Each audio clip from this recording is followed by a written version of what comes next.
Then I give the floor to the Centre Sagro pour les droits de l'homme. Madame la Présidente, l'Iran est l'un des pays les plus divers du Moyen-Orient.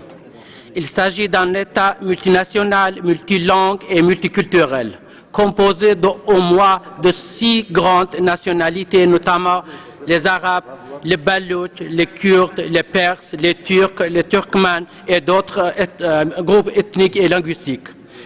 Aucun groupe ethnique n'a une majorité numérique.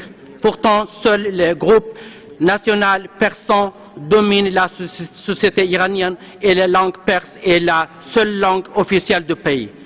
Alors que les groupes ethniques non dominants et non perses représentent environ 60 à 65% de la population, ces groupes ne se sont pas vus accorder une citoyenneté égale et leur langue et leur appartenance ethnique ne sont pas officiellement reconnues. Contrairement à toutes ces obligations nationales et internationales, les politiques de la République islamique de l'Iran reposent sur l'élimination des caractéristiques culturelles et linguistiques de groupes non persans du pays.